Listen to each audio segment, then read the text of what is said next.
तो नमस्कार दोस्तों, कैसे हो आप लोग। जैसा कि आपको मालूम है कि आरपीएमसी यानी कि राजस्थान पैरामेडिकल काउंसिल के द्वारा जो 2023-24 जो बैच है वो अभी आपका मार्च के फर्स्ट वीक में स्टार्ट हो जाएगा। लेकिन जो फर्स्ट ईयर के जो स्टूडेंट हैं उनको कई सारे स्टूडेंट को पहले शुरुआत के जो कुछ एक महीने हैं उनमें ये डिसाइड करना बड़ा मुश्किल होता है कि उनका सिलेबस क्या है, उनके जो फर्स्ट ईयर है उसमें सब्जेक्ट कौन कौन सी हैं, किस किस तरीके से उनको तैयारी करनी है, और क्या क्या उनका पूरा जो बुक है वो कौन सी बुक लेनी है, कौन सी बुक नहीं लेनी है।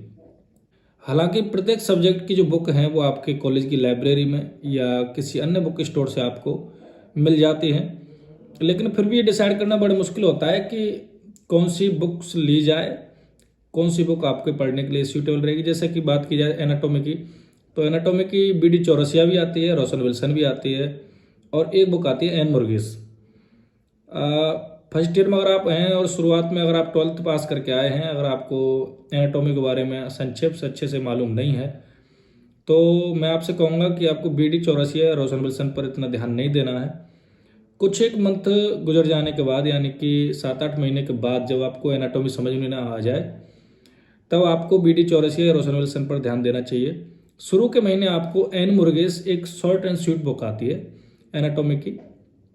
एनाटॉमी फिजियोलॉजी दोनों ही टाइप की उसमें सब कुछ मिलता है, उसको पढ़ना चाहिए। वो आपके कॉलेज की लाइब्रेरी में आराम से मिल जाएगी।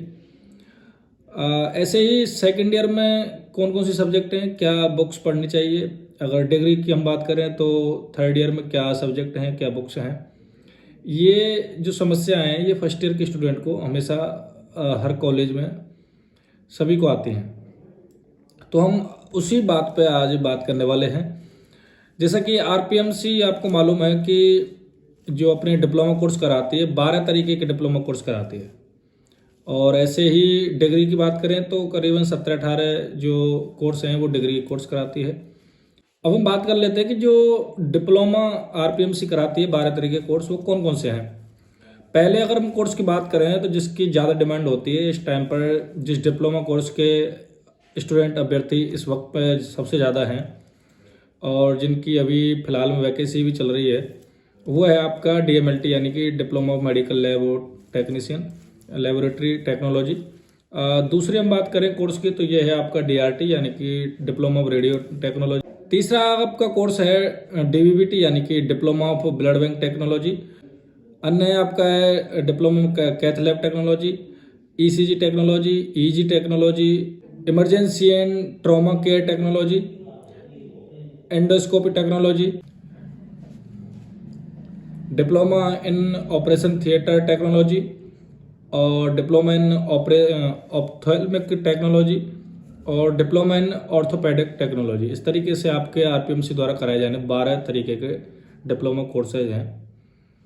अब हम सबसे पहले बात कर लेते हैं पहले कोर्स की, जो है आपका डीएमएलटी, जिसकी डिमांड सबसे ज़्यादा है इस टाइम पर, डिप्लोमा मेडिकल लैब टेक्नोलॉजी।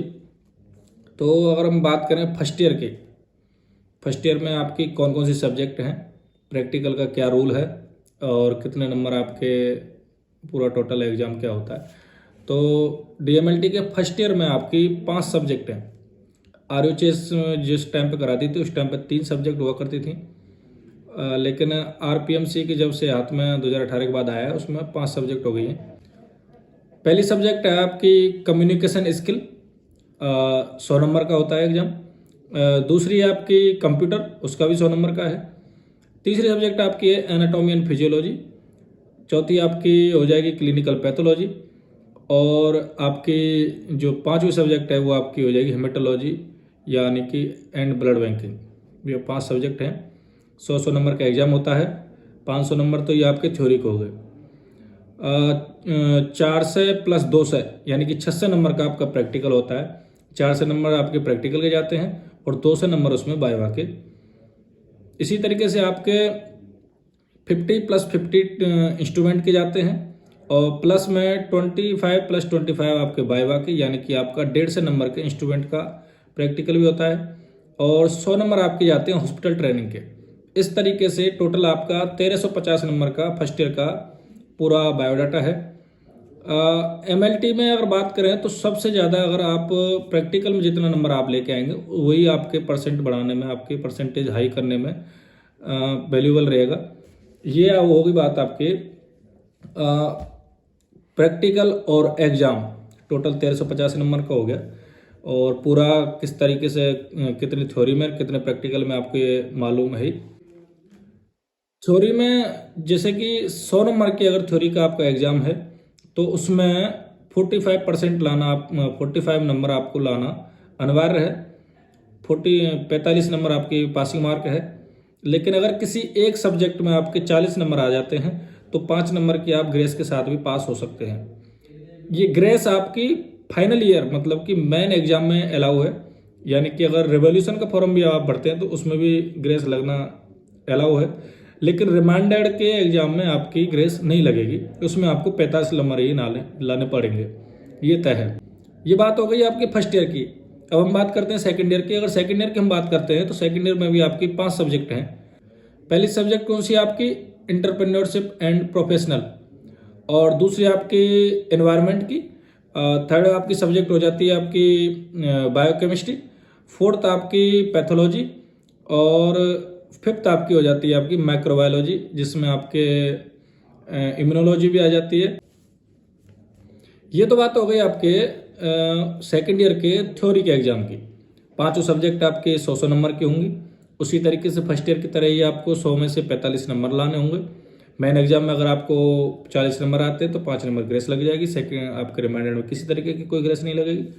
और आपके प्रैक्टिकल में उसी तरीके से सेकेंड ईयर में भी 600 नंबर का प्रैक्टिकल, यानी कि 4 से प्रैक्टिकल के, 2 से वाइवा के, और 150 नंबर आपके इंस्ट्रूमेंट प्रैक्टिकल के, और आपके 100 नंबर आपके हॉस्पिटल ट्रेनिंग के। इस तरीके से 1350 नंबर का ये आपका सेकेंड ईयर का एग्जाम हो जाता है। ऐसे टोटल 2 साल मिला के आपके 2700 नंबर के में से आपके परसेंटेज का पूरा बायोडाटा निकाला जाता है। मेनली DMLT के अंदर आपका प्रैक्टिकल डिसाइड करता है कि आपकी परसेंट हाई जाएगी या लो जाएगी। प्रैक्टिकल में जितने ज़्यादा नंबर रहेंगे उतनी आपकी परसेंट हाई जाएगी। प्रैक्टिकल में भी 45% के हिसाब से आपके नंबर आना जरूरी है। अगर प्रैक्टिकल में आप फेल हो गए तो सीधा आपकी ईयरबैग लगेगी, उसमें कोई दो राय नहीं है। और पहले तो ये था कि अगर फर्स्ट ईयर में आपके फेल हो जाती है तो आप सेकेंड ईयर का पेपर भी साथ में दे सकते हैं।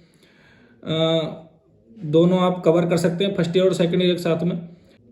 लेकिन पिछले कुछ साल से एक रूल बना है कि जब तक आप फर्स्ट ईयर क्लियर नहीं कर पाते हो तब तक आप सेकेंड ईयर का एग्जाम नहीं दे सकते। वो फिर आप चाहे रेवोल्यूशन में क्लियर कीजिए चाहे रिमाइंडर में क्लियर कीजिए, जब तक आप फर्स्ट ईयर पूरी तरीके से क्लियर नहीं कर लेंगे प्रैक्टिकल या थ्योरेटिकली, तब तक आप सेकेंड ईयर का फॉर्म नहीं भर पाएंगे। ये आपके डिप्लोमा जो 12 कोर्स हैं उनमें से DMLT के बारे में आपको बात हो गई। आज की जो जानकारी है आज के लिए बस इतना ही, क्योंकि वीडियो थोड़ी लंबी हो जाएगी। दूसरा जो कोर्स है DRT यानी कि डिप्लोमा में रेडियो टेक्नोलॉजी, उसके बारे में हम आपको अगली वीडियो में बात करेंगे। अगर आपको हमारी जानकारी अच्छी लगी तो आप हमारे चैनल को सब्सक्राइब कर सकते हैं, और ऐसी ही जानकारी के लिए आप हमारे चैनल पर बने रहिए। तब तक के लिए नमस्कार, धन्यवाद।